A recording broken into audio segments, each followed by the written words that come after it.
Hi guys, I'm Jeff. This is the Stuff I Made channel, and today's project is this walnut glasses case. So the main materials were the walnuts. I've used leather for the hinge, which you can just see here. I've used a flocking material on the inside to help protect the glasses for the first time, and a magnet and steel rod for the closing mechanism, and some beeswax just to coat and finish it. I think I might have used a bit of Danish oil for it as well. Okay, so that's that. We'll take a look at how I made that in just a second. But first of all, I just want to give a shout out to a favourite channel of mine, which is Guy's Woodshop. I watch it all the time. I'm subscribed. I learn a lot there, so I'd recommend rather that you go and take a look, and if you haven't already, and subscribe, because it's a brilliant channel.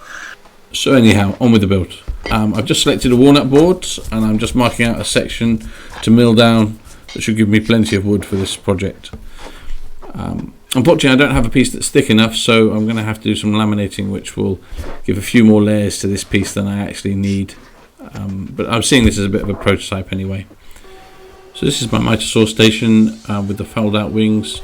I have a small workshop, so this just makes it great when you have a bigger piece of wood to break down. You can see it folding away there.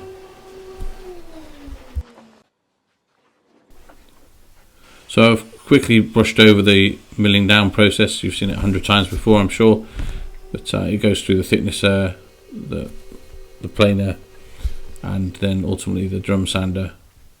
And here's the drum sander. And what you see me doing now is just pulling out the top drawer, which I've turned into an outfeed table.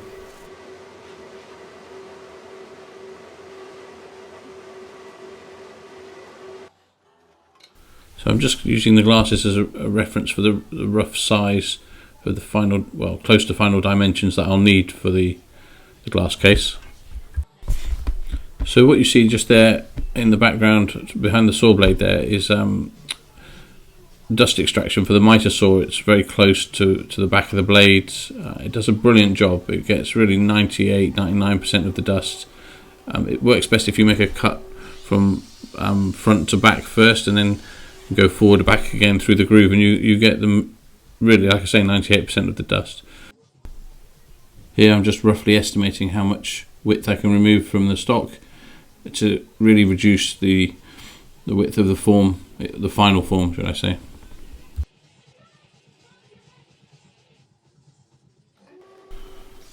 Just taking off the ends, and now I'm going to take off a good portion of the side as well, just to really get that size down before I start laminating pieces together. As I said earlier on, I don't have a piece of walnut that was thick enough, so what I'm having to do is, from one of the pieces of wood, is take off a layer and add it to the middle section to give enough depth to it. So you just see me glue up this piece now.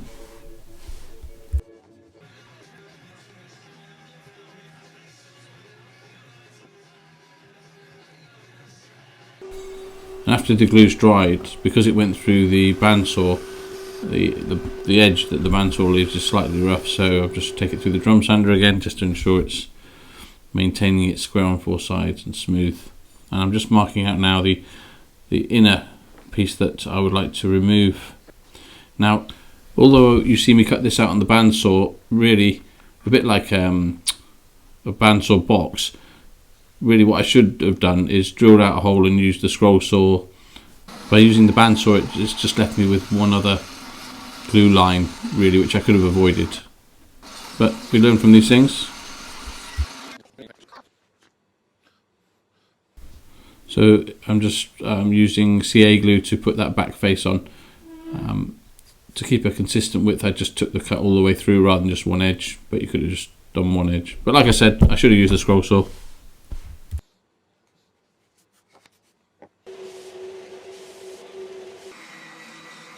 I'm just sanding the inside edges smooth whilst I have the opportunity, and now I'm just preparing to glue the top and bottom parts of the box on, and what I will do is then take it through the bandsaw again just to create a lid with an inset in the lid and then the space for the glasses in the base. And here you see me using my favourite type of clamp, a good chunk of steel.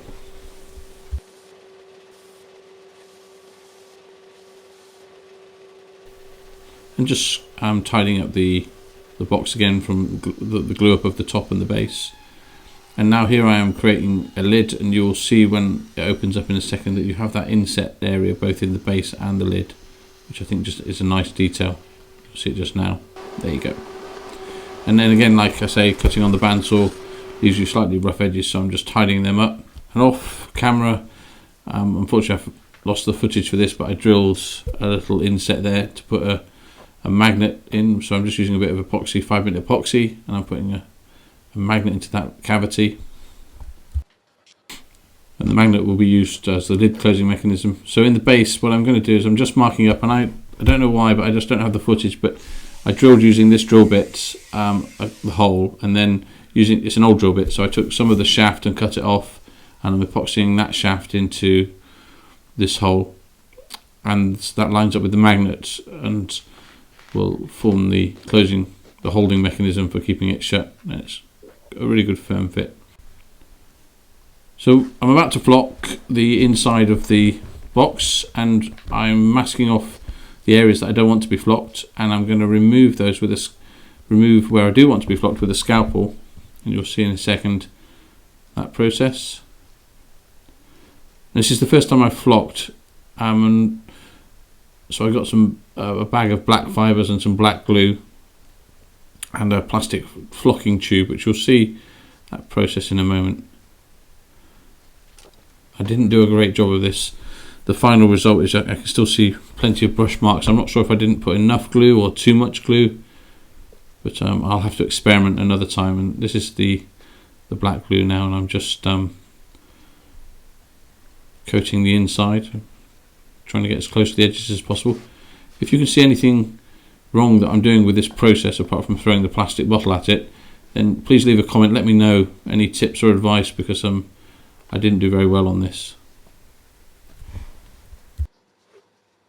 All the overrun of fibres that are being generated here are going to be captured in that box, and I'll be able to store those for another use, put them back into the plastic bag.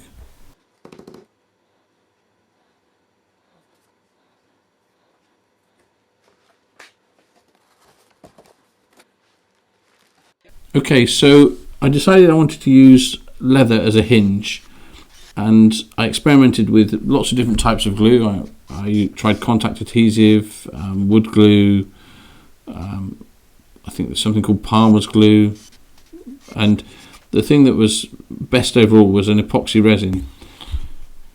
So I think I've gone overboard a bit. Those holes that I've drilled and countersunk will be able to feel through the leather to relocate the centres, and I've got some bolts that will self-tap into those holes just to stop the leather peeling off and flapping should the epoxy not hold it. But I think it's overkill. I don't need it, and actually aesthetically it's not as good an idea as I first thought, so I wouldn't do that again.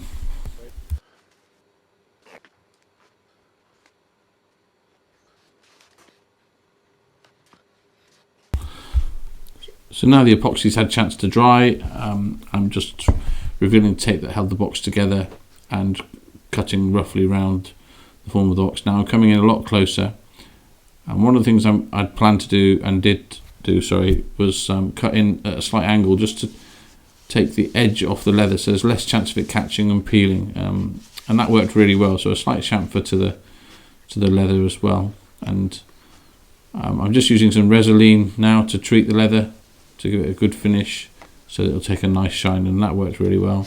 And here you see me just relocating those countersunk holes that I'd put in, and now I'm just tapping those hex bolts in as a belt and braces. And again, like I say, it's not something aesthetically that I'm a big fan of anymore.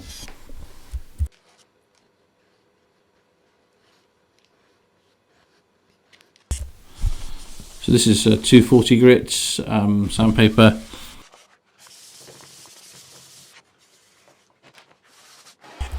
Just heating up my Maker's Mark to leave my logo on the box. I didn't take enough time to make sure it's centered. It's slightly off center, but hey ho.